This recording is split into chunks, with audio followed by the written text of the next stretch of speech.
인류 역사에 계속되는 거짓말이 있죠. 하나님이 없다는 겁니다.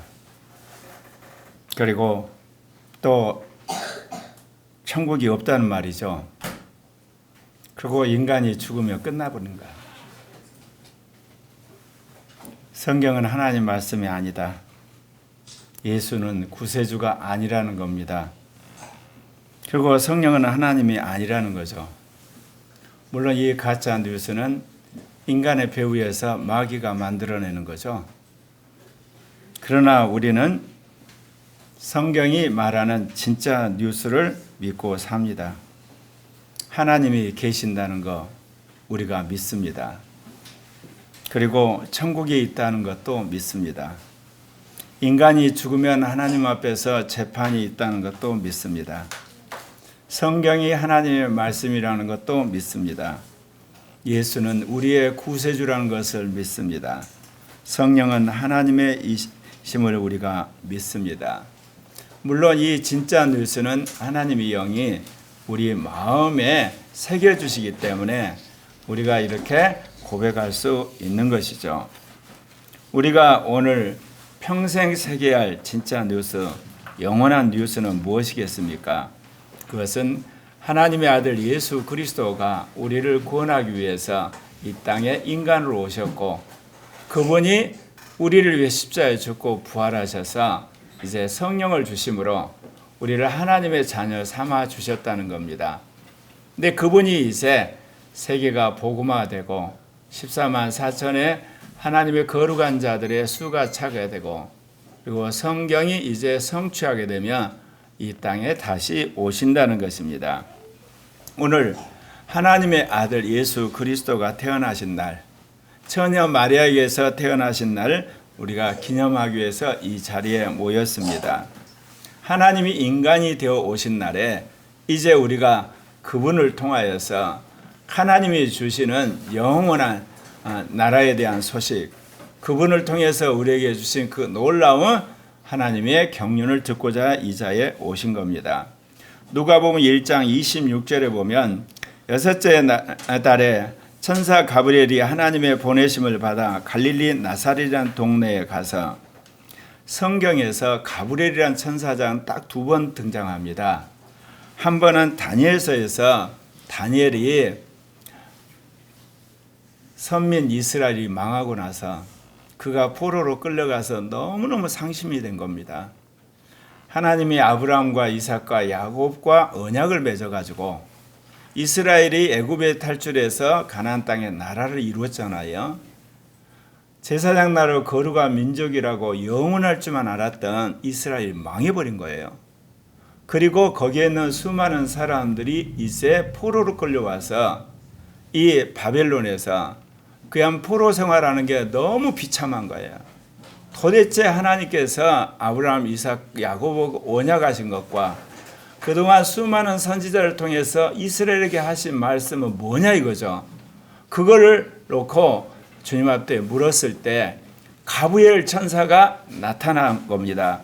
그러면서 이제 이 바벨론과 그리고 또한 그 다음에 페르시아 그리고 헬라 제국 그리고 마지막 로마 제국이 끝나고 났을 때 이제 열 나라가 등장하게 될 텐데 뜨인돌이 와서 그 모든 신상을 완전히 부서뜨리고 이제 하나님의 백성들에 의해서 성도의 나라 천년왕국이 이루어질 것을 예언을 했댔죠.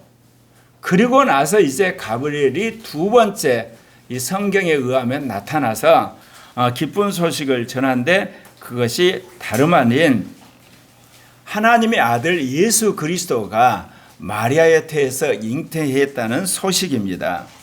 그런데 여러분이 생각할 때 그 많은 처녀들 가운데 하필이면 마리아에게 나타나셨을까? 한 번쯤 이런 질문을 하실 법도 하죠. 여러분, 마리아는 왕도 아니고 제사장도 아니고 그리고 선지자도 아닙니다. 그 흔한 서기관들도 아니고 장로도 아니에요. 평범한 처녀에 불과한 거거든요. 그런데 하나님께서는 이렇듯 귀한 가문의 처녀가 아닌 평범한 처녀에게 나타나신 이유가 뭘까요? 그가 나중에 예수를 잉태하고 나서 한 고백을 보면 그럴 만한 이유가 있습니다. 누가복음 1장 49절에 50절 보면 능하신 이가 큰 일을 내게 행하셨으니 그 이름이 거룩하시며 긍휼하심이 두려워하는 자에게 대대로 이르로다. 비록 국가적인 또는 교회적인 직분은 없었지만 그는 하나님의 말씀을 그대로 믿고 거룩하게 살고 진실하게 믿었다는 겁니다. 이제 로마 제국이 이제 여러분이 아는 것처럼 유럽과 지중해와 북아프리카 그리고 중동 모든 것을 이제 다 장악을 해서 예수 그리스도의 복음이 전해줄 수 있는 교통과 통신과 모든 것이 갖춰졌을 때 이 땅에 예수를 보내려고 작정하셨습니다. 그럴 때 하나님이 이스라엘 가운데 믿음이 있는 처녀를 주님이 두루 살필 때 이 마리아를 택하신 겁니다. 그러니까 마리아가 평범하지만 그 믿음은 비범하였기 때문에 하나님께서 마리아를 택하셨다 그 이야기입니다. 누가복음 1장 27절에 보면 다윗의 자손 요셉이라 하는 사람과 약혼한 처녀에게 이르니 그 처녀의 이름은 마리아라. 여러분 처녀 마리아가 예수를 잉태하였으면 그만이지 왜 다윗의 후손인 요셉 이야기를 했을까? 여러분 생각해 보십시오. 처녀가 약혼만 한 상태에서 결혼하지 않았는데 아이를 베버렸어요. 그랬을 때 이제 10달이 지나면 아이가 태어나게 되는데 그러면 아버지 없는 아들이 태어나게 되는 겁니다. 그 당시에는 간음을 하면요 그 사람을 붙들어다가 동네 사람들이 돌로 쳐 죽이는 겁니다. 음란한 짓을 했다고 그래서. 그러면 마리아가 믿음이 있어서 예수를 잉태한 건 좋은데 10달 후에 예수는 태어나자마자 그 어머니와 함께 죽어야 되는 겁니다. 그러기 위해서 세상 말로 말하면 양아버지가 요셉인 겁니다. 그러니까 이 요셉과 마리아가 약혼한 상태에서 아직 결혼식은 올리지 않았는데 하나님께서 마리아에게 성령으로 잉태하게 하셨다 그 이야기입니다. 그런데 왜 여자의 후손이라? 여러분 모든 인간은 남자의 정자와 여자의 난자가 결합을 해서 한마디로 남자와 여자 사이에서 태어납니다. 그래서 성경에서는 그거를 남자의 후손이라 그럽니다. 말씀드린 것처럼 오늘날 생물학이 밝혀냈잖아요. 여성은 XX 염색체, 남자는 XY 염색체. 그래서 이 XX 염색체에 남자의 X 염색체가 가면 여자로 태어나고 Y 염색체가 가면 남자로 태어나요. 그런 의미에서 인간은 남자의 후손입니다. 그런데 예수는 이제 마리아의 난자에 말씀이 들어가서 잉태된 거거든요.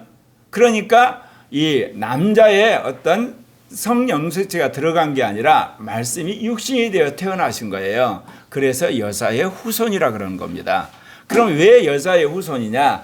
남자의 후손은 다 원죄를 가진 죄를 가진 인간으로 태어나기 때문에 죄가 없으신 의인으로 오시기 위해서는 이 말씀이신 그분이 마리아의 태에 들어가서 인간으로 오셨다 그 이야기입니다. 그런데 이 누가복음 1장 28절에 보면 그가 들어가 이르되 은혜를 받은 자여 평안할지어다 주께서 너와 함께 하시도다. 네. 가브리엘 천사장이 나타나서 마리아에게 은혜를 받은 자요 그러니까 마리아가 깜짝 놀라죠. 이 말이 무슨 말이냐? 이제 그러면서 여기서 은혜를 받은 자여 주께서 너와 함께 하시도다. 성경에서 이런 표현이 별로 나오지 않습니다. 특별하게 하나님께서 은혜를 받으실 때 그리고 함께 하실 때 그런 이야기를 하거든요. 특별히 모세가 하나님으로부터 이런 말씀을 받죠. 나와 주의 백성이 주의 목전에 은총을 입은 줄을 무엇으로 알리까? 주께서 우리와 함께 행하심으로 나와 주의 백성을 친히 만민 중에 구별하심이 아닙니까? 그러면서 모세가 내가 은혜를 입고 주님이 함께한 증거가 뭡니까? 그랬을 때 하나님께서 직접 모세에게 자기를 보여주는 장면이 나옵니다. 그러니까 오늘 이 마리아가 가브리엘 천사로부터 은혜를 받은 자여 평안할지어다 주께서 너와 함께 하신다 이것은 이스라엘 백성이 하나님으로 받은 최고의 어떤 축복의 찬사를 받은 거거든요. 그러니까 이 처녀 마리아가 몸둘 바를 모르는 거예요. 어떻게 해서 내가 이런 은혜를 받았습니까? 그렇게 물어봤던 것입니다.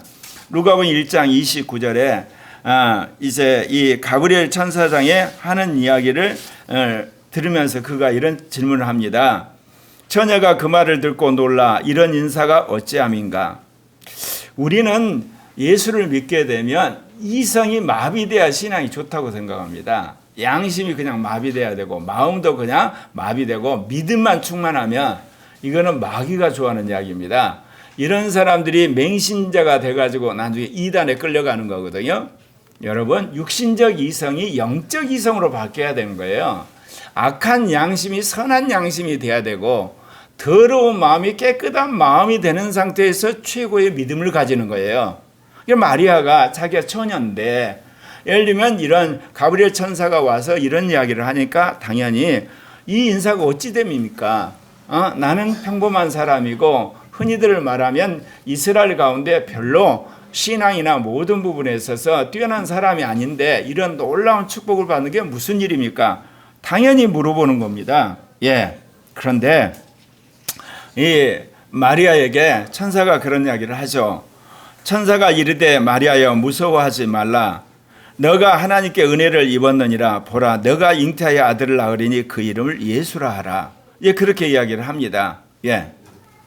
그렇게 되는데 여러분 이 말씀도 그렇습니다. 마리아가 평범한 사람이지만 그 믿음이 개인적 믿음이 아니에요. 민족적인 믿음이고 정말 주의 약속을 그대로 믿었던 여인인 걸 알 수 있어요. 이제 마리아가 예수를 잉태하고 나서 이 세례 요한이 어머니를 만났을 때 하는 찬가를 보면 알아요. 마리아가 이르되 내 영혼이 주를 찬양하며 내 마음이 하나님 내 구주를 기뻐하였으면 그의 여종의 비청함을 돌보셨음이라. 보라 이제 후로는 만세의 날을 복이 있다 하리로다. 사랑하는 형제 자매 여러분 총회장이 되고 노회장이 되고 담임 목사가 돼야만 민족적 사역을 한다고 생각하십니까? 아닙니다, 여러분. 장로도 아니고 집사도 아니고 평신도더라도 민족적 사역을 하실 수가 있어요.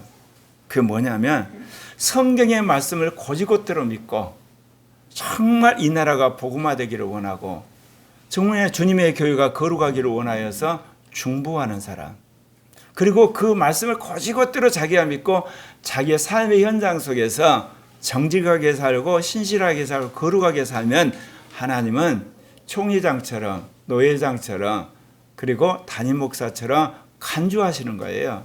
마리아가 그런 사람이었어요.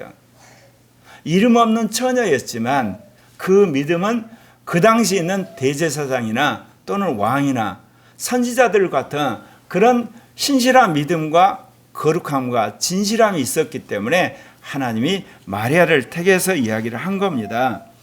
너가 하나님께 은혜를 받았고 너가 이제 잉태하여 아들을 낳을 건데 이름을 예수라 했던 겁니다. 그런데 이러한 하나님께서 역사하신 그 놀라운 역사는 이미 주께서 약속하신 바 여자가 아들을 낳을 것이라고 주님이 예언했거든요. 이사야 7장 14절에 보면 그러므로 주께서 친히 징조를 너에게 주실 것이라. 보라 처녀가 잉태하여 아들을 낳을 것이요 그의 이름을 임마누엘이라. 이사야 선지자가 장래 일을 예언하는 가운데 바로 처녀가 잉태하여 아들을 낳을 거란 예언을 했던 거예요. 그 예언이 지금 누구에게? 마리아에게 이루어지는 거예요. 더 거슬러 올라가면 여러분 창세기 3장 15절에 보면 여자의 후손이 뱀의 머리를 상하게 할 것이다, 깨트릴 것이라는 예언을 했던 거거든요. 그 예언이 지금 이루어져 가는 겁니다. 사랑하는 형제 자매 여러분, 여러분이 꼭 믿어야 되고 평생 날마다 읽어야 할 책이 있죠. 성경입니다.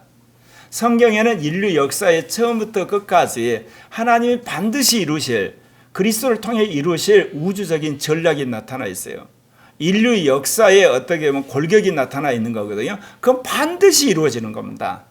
제가 한 25년 전부터 그런 이야기 했어요. 동북아시아, 동남아시아, 그리고 중앙아시아, 서남아시아, 그리고 남부아시아 5대 분력이 완전히 와야 될 것이다. 왜 와야 되냐? 성경에서 뭐라고 그러냐면 나라와 족속과 백성과 방언에서 예수께서 당신의 피로 그 사람들을 사서 들이신다는 이야기가 요한계시록 5장에 나와요. 그렇다면 전 세계가 복음화가 전해졌지만 이 아시아의 5블록은 아직도 철옹성이에요. 동북아시아는 공산권, 그리고 동남아시아는 불교권, 남부아시아는 힌두권, 중앙아시아는 이슬람, 그리고 서남아시아와 북아프리카는 여전히 이슬람이잖아요. 예수 그리스도의 복음이 자유롭게 전해지지를 못해요. 자유롭게 전해지려면 이 블록이 다 와야 돼요. 하나님이 자본주의로, 민주주의로, 디지털 문명으로 할 것이다. 내가 25년 전부터 새벽 예배 때 그런 이야기를 했는데 지금 어떻습니까? 그것이 이루어지고 있는 거예요. 특별히 하나님께서 지금 러시아와 북한, 이란, 그리고 또 이 중국, 이 4대 세력, 베네수엘까지 5대 세력을 완전히 붕괴시키기 위해서 포위 전략으로 지금 가고 있는 거예요. 세계에서 이렇게 이루어지는 모든 것들은 성경의 예언을 이루기 위한 거예요. 수많은 사람들이 그랬어요. 하마스가 이스라엘을 공격하고 이스라엘이 하마스를 공격하니까 이번에 아랍이 다 일어나서 이스라엘을 몰살시킬 거야. 저는 그렇지 않았어요. 분명히 이스라엘이 압도적으로 이길 것이다. 왜? 주님이 오시기 위해서는 이스라엘이 살아남아서 이스라엘이 돌아와야 되거든요. 근데 이스라엘이 망해가고 나라가 없어지면 어떻게 됩니까? 근데 지금 어떻게 됐습니까? 하마스, 후티 반군, 그리고 시리아, 그리고 헤즈볼라, 심지어 이란까지 완전히 박살이 나는 상황이 왔어요. 여러분, 성경의 말씀 그대로 이루어지는 거예요. 오늘 이 마리아의 태에서 예수가 잉태되어서 이 땅에 하나님의 아들이 오신 것도 예언이 그대로 이루어진 사건이다, 그 말씀입니다. 누가복음 1장 32절에 그가 큰 자가 되고 지극히 높으신 이의 아들이라 일컬을 것이요 주 하나님께서 그 조상 다윗의 왕위를 그에게 주시리라. 마리아의 태에서 태어난 그 예수에게 다윗의 왕위를 줄 것이다. 아니, 마리아가 왕족이 아니잖아요. 왕족이 아닌 그 아이가 어떻게 다윗의 왕위를 받냐 이거죠. 그런데 이 말씀도 여러분 사무엘하 7장 12절에 일찍이 예언이 되어 있었던 거예요. 내 수완이 차서 내 조상들과 함께 누울 때 내가 내 몸에서 내 씨를 내 뒤에 세워 그의 나라를 경고케 하시리라. 이 다윗의 왕, 다윗의 나라는 이 땅의 나라가 아니죠. 주님이 이 땅에 오셔 세울 천년왕국이에요. 근데 그 나라의 소식을 이 땅에 오신 예수님이 전했죠. 회개하라, 하나님 나라가 가까웠느니라. 바로 예수님이 하나님 나라 소식을 전하러 온 하나님의 아들이셨다는 거죠. 사랑하는 형제 자매 여러분, 다시금 여러분에게 말씀을 드려요. 여러분 취직하기 위해서 열심히 전공 공부하시죠. 학점 따기 위해서 여러분 학교 공부 열심히 하잖아요. 또는 돈 벌기 위해서 여러분 증권에 관한 거 열심히 보시죠. 또는 여러분 컴퓨터 자격증 따려고, 또는 영어 여러분 하려고. 여러분 그러면서 성경을 얼마나 읽으시나요?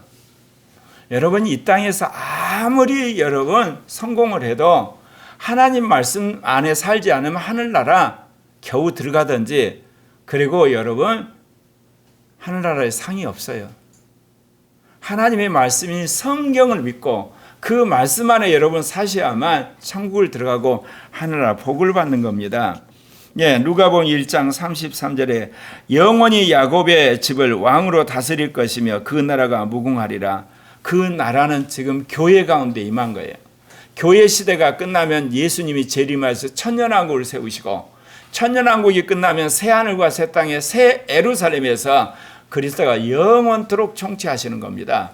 그러니까 지금은 교회 안에서만 당신이 만왕의 왕이요 만주의 주가 되세요.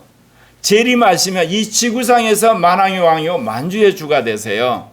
그것이 끝나면 새하늘과 새 땅에서는 영원토록 만왕의 왕이요 만주주가 되신다는 겁니다. 그걸 어떻게 아느냐? 우리 안에 오신 성령이 가르쳐 주시는 거예요. 그 성령이 우리의 영혼 몸을 한마디로 통치하고 계시는 거예요.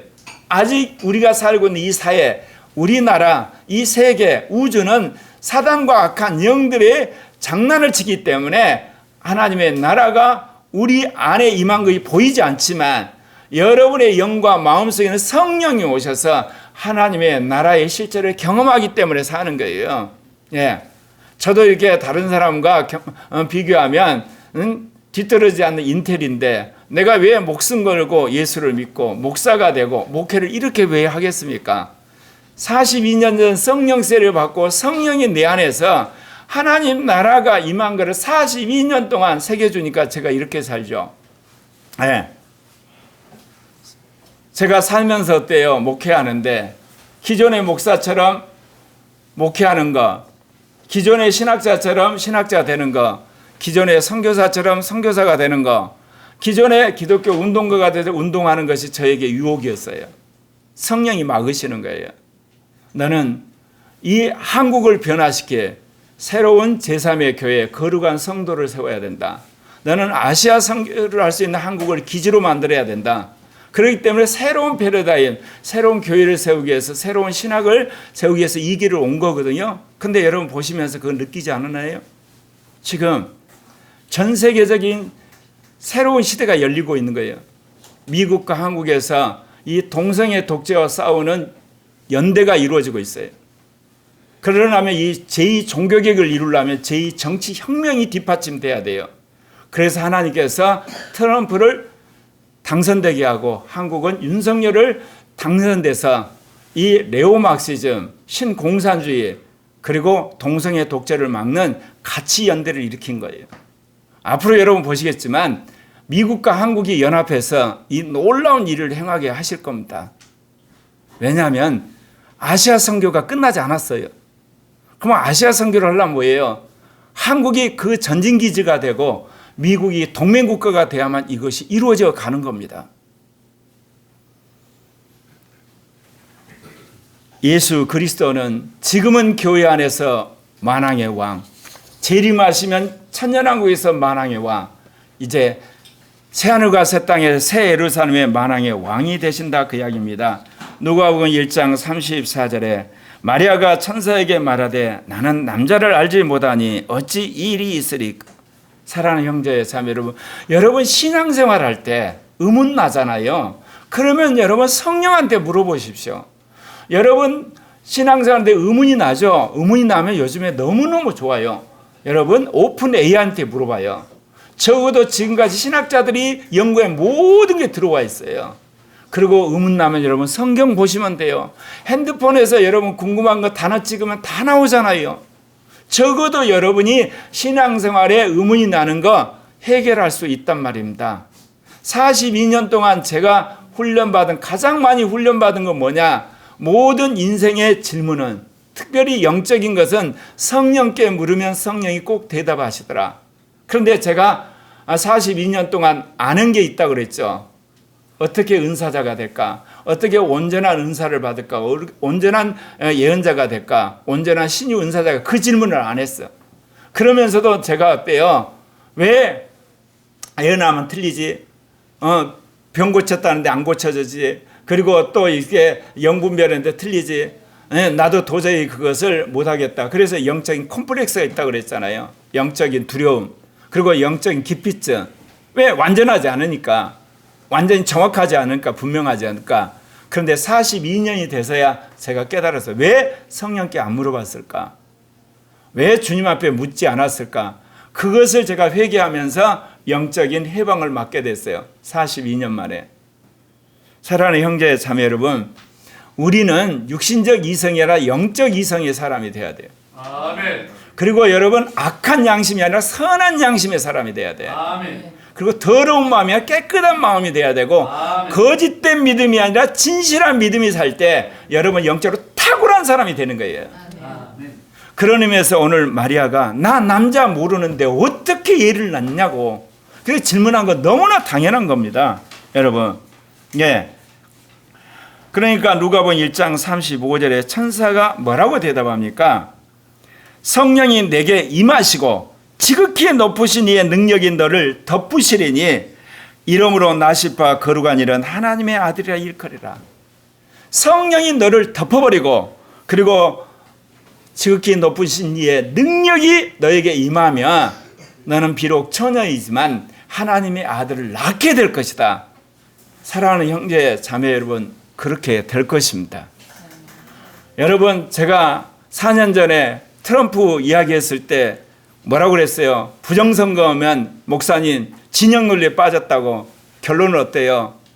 이번에 해리스가 트럼프보다 여러분 선거자원금 더 많이 얻은 거 알죠? 예, 더 많이 걷었어요. 근데 졌어요. 그러면 선거자금이 왜 많았겠어요? 빅테크나 빅미디어나 빅리치나 빅팜이 엄청나게 해리스에게 돈을 몰아준 거예요. 근데 돈이 있어봤자 어쩌나요? 부정선거를 못하는데. 트럼프 아들, 트럼프 주니어가 한국에 왔어요. 그리고 그 보좌관들이 와서 한국의 부정선거 방지하는 그 황교안 대표하고 박지원 전도사를 변호사를 만나서 한국에서 일어난 부정선거의 자료를 7월 달에 받고 갔어요. 가서 6,500명 변호사를 준비하고 10만 명의 부정선거 방지 대원들을 만들어가지고 미국의 식계주에 빨린 거예요. 경합주에. 그래서 이번에 그렇게 엄청난 돈을 가졌음에도 불구하고 해리스가 부정선거를 못한 거예요. 그래서 이긴 거예요, 여러분. 네. 계속해서 미국의 주류 언론들은 어때요? 해리스하고 트럼프가 막상막하랑 거짓 선전을 계속한 거예요. 한국도 마찬가지예요, 여러분. 네. 한국도 김대중부터 전자개표기 들어가지고 이날까지 거짓말을 계속하는 거예요. 여러분, 여러분이 듣는 것들 가짜 민주주의예요. 거짓 민주주의, 세뇌 민주주의예요. 하나님께서 이제 새로운 일을 행하시는 거예요. 그래서 우리가 정말 영적인 이성, 선한 양심, 깨끗한 마음, 진실한 믿음 속에서 충만한 영의 사람이 될 때 기적이 일어나고 능력이 일어나고 권능이 일어나는 걸 믿으시기를 바랍니다. 누가복음 1장 35절에 천사가 대답하여 이르되 성령이 너에게 임하시면 이제 너에게 아들이 날 건데 그 아들을 하나님의 아들이라고 이야기하니까 어떻습니까? 마리아가 그때서 이해가 되는 거잖아요. 네. 우리가 육신적 이성일 때 영적 이성으로 바뀌어질 때 이해가 되는 거예요. 악한 양심에 선한 양심일 때 바꿔주고, 그리고 여러분 더러운 마음이 깨끗한 마음이 될 때 말씀이 들어오는 거예요. 거짓된 믿음이 진실한 믿음으로 들어와야 되거든요. 지금 한국은 1945년에 있었던 좌우 대결이 두 번째로 이루어지고 있어요. 지금은 좌우 전쟁이에요. 이것이 끝나고 나면 하나님이 이제 뭐를 하시겠습니까? 제2의 남북전쟁을 통해서 북한을 통일하게 하실 겁니다. 이번에 좌우 전쟁에서 우익이 이깁니다. 그리고 이제 남북 대결에서 남한이 이깁니다. 그래서 하나님께서 민족 복음 통일을 기어코 하게 하실 것입니다. 예. 여러분이 믿든지 말든지 저는 믿을 거니까. 예. 왜냐하면 하나님은 한국을 선교의 기지, 민주화의 기지로 만들어서 동북아시아, 동남아시아, 중앙아시아, 남부아시아, 서남아시아, 북아프리카 모든 나라를 복음을 전해야 되니까 이 나라가 그런 과정을 겪는다 그 이야기입니다. 네. 그래서 오늘 말씀하신 것처럼 우리가 어찌하든지 하나님의 성령의 능력을 받고 주님의 기름 부음을 받게 될 때 처녀가 아들을 낳은 것처럼 절망 가운데서 놀랍게 변화된 기적이 일어나는 것을 믿으시길 바랍니다. 누가복음 1장 37절에 대저 하나님의 모든 말씀은 능하지 못하심이 없느니라. 여기서 말하는 말씀이 뭐란 거 여러분 혹시 느끼셨죠? 말씀이 두 종류가 있다고 그랬죠? 예. 우리가 일반적으로 성경을 말씀이라고 할 때 로고스, 진리를 말할 때를 그래요. 근데 그 진리가 성령 가운데 임해서 이루어질 때를 레마라고 그래요. 오늘 여기 말씀은 이런 거예요. 대저 하나님의 모든 레마는 능하지 못하심이 없느니라 그거예요. 그런 거를 제가 하나 더 예를 들어 드릴게요. 누가복음 5장 5절부터 6절에 보면 시몬이 대답하여 이르되 선생님 우리들이 밤이 새도록 수고하였을 때 잡은 것이 없지만은 레마에 의지하여 내가 그물을 내리리라 하고 그렇게 하니 고기를 잡은 것 힘이 많아짐이라. 왜 우리가 하나님의 역사를 이루어가는데 설교를 듣든지 성경 공부를 하든지 여러분 경건 생활을 하든지 큐티를 하든지 왜 여러분의 삶이 안 바뀐 줄 아십니까? 진리만을 머릿속에 기억하니까 그래요. 성령이 임하게 되면 그게 레마가 돼서 그대로 이루어져 가는 거예요. 네. 앞으로 여러분 한두 달이 있으면 제 일반 상대성과 절대론 논문이 물리학 잡지에 실리게 되는 걸 여러분 보게 될 텐데 1년 만에 그걸 완성했어요. 완벽하게. 하나님이 기가 막힌 지혜를 주신 거예요. 그건 뭐겠어요?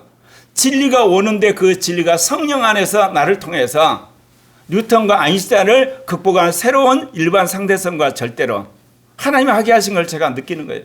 여러분 성경을 읽되 성령 안에서 읽으셔야만 레마가 돼서 여러분 팔자가 바뀌는 거예요.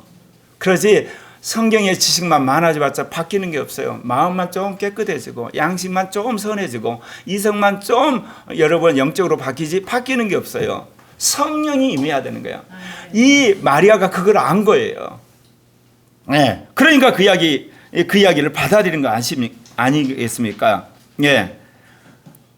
누가복음 1장 51절에 53절에 이 마리아가 이런 이야기를 합니다. 그의 팔로 힘을 보이사 마음의 생각이 교만한 자들을 흩으셨고 권세 있는 자를 그 위에 내리치셨으며 비천한 자를 높이셨고 줄인 자를 좋은 곳으로 배불리셨으며 부자는 빈손으로 보내셨도다. 마리아가 비록 평범한 처녀였지만 정말 공의롭고 정직하고 진실하고 착한 사람이었다는 걸 알 수 있어요. 여기 뭐라고 그래요? 하나님이 힘을 보내가지고 교만한 자를 흩어버리고 권세 있는 자를 내리치시고 비천한 자를 높이시고 줄인 자를 좋은 거로 배불리시고 부자를 빈손으로 하는 정의롭고 진실하고 선한 사람을 하나님께서 부르시는 것. 마리아가 그런 사람이었던 거예요. 그러니까 하나님의 아들 예수를 잉태할 자격이 있는 거예요. 여러분 세상이 다 거짓말하죠. 그리고 협잡하죠. 다 타협하죠. 그러니까 그렇다고 여러분 신앙생활 하시면 안 됩니다. 여러분 그렇게 신앙생활하면 여러분 양심이 마비되고 이성이 둔해고 마음이 더러워서 거짓된 믿음을 가지고 영이 떠나서 여러분 지옥 가는 거예요. 겨우 천국 가면 여러분 상이 없어요. 네. 마리아가 이렇게 진실하게 살았기 때문에 하나님이 마리아를 예수를 낳을 수 있는 어미로 택하신 것 아니겠습니까? 누가복음 1장 38절에 마리아가 이르되 주의 여종이오니 말씀대로 내게 이루어지이다 하며 천사가 떠나가니라. 마리아가 믿었다는 이야기입니까? 안 믿었다는 이야기입니까? 믿었다는 이야기예요. 그래서 두고 이 땅의 최고의 여인이 된 거예요.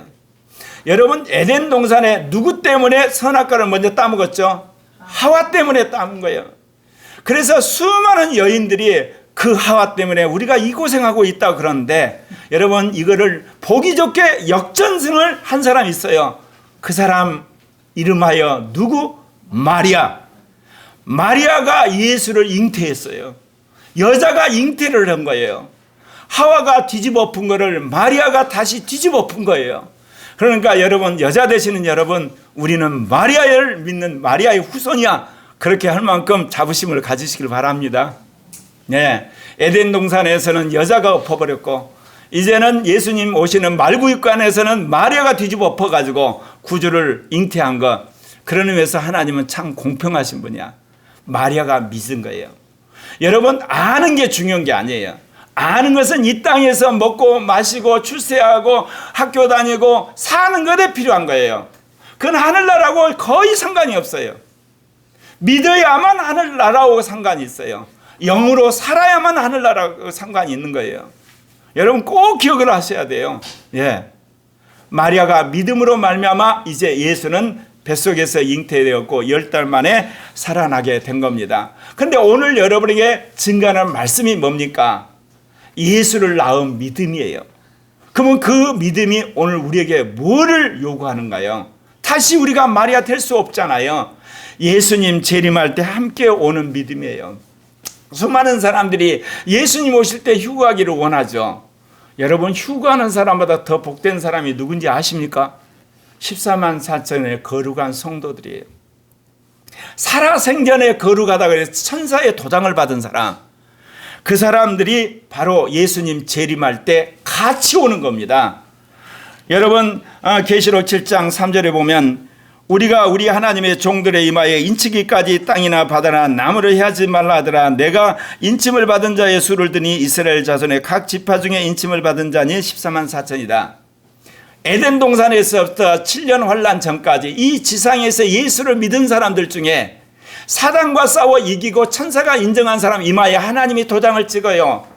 그를 하나님의 종들이라 그래요.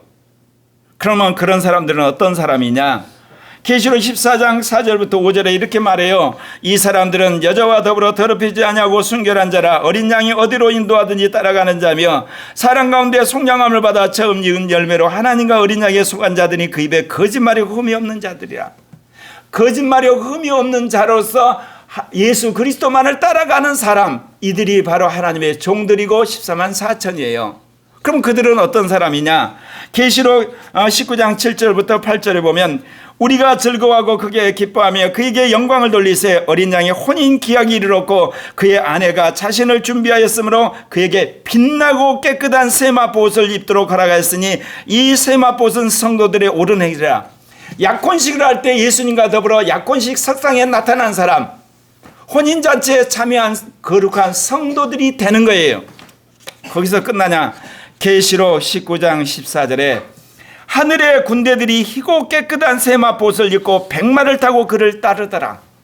예수님 재림할 때 예수님과 더불어 오는 군대가 있습니다. 그게 누구냐? 14만 4천이에요. 그래서 하나님이 이 땅에서 사단과 싸워 이긴 14만 군대를 준비를 하시는 거예요.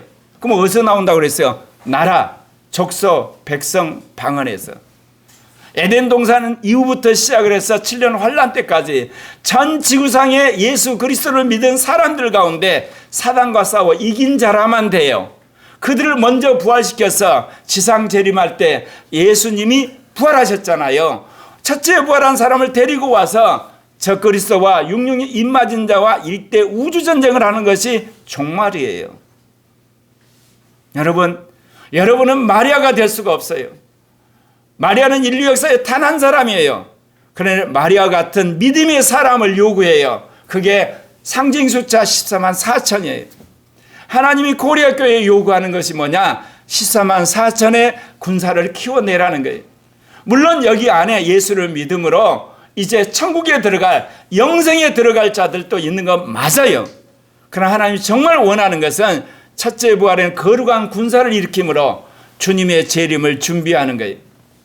여러분, 마리아는 한 명이지만 주님의 재림을 준비하는 마리아 같은 믿음을 가진 사람 14만 4천을 주님이 오늘도 이끌어내시고 그렇게 인도하실 줄 믿습니다. 놀라운 사실은요, 미국에서 트럼프가 이번에 4년 만에 압도적으로 이기는데 결정적 역할을 누가 한지 아십니까? 복음적인 기독교인과 천주교인들이었어요.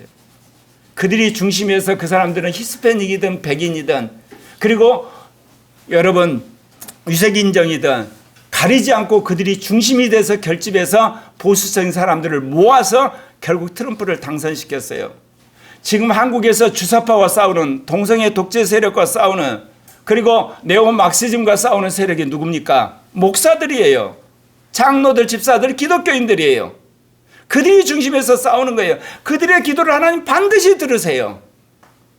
왜냐하면 아시아 선교, 세계 선교가 끝장을 나야 되니까. 그러려면 한국과 미국이 투톱이 돼야 되니까. 한국 교회가 미국 교회가 투톱이 돼야 되니까. 하나님이 그렇게 하실 겁니다. 여러분 이거를 믿고 함께 참여하는 여러분 되시기를 바랍니다. 기도하겠습니다.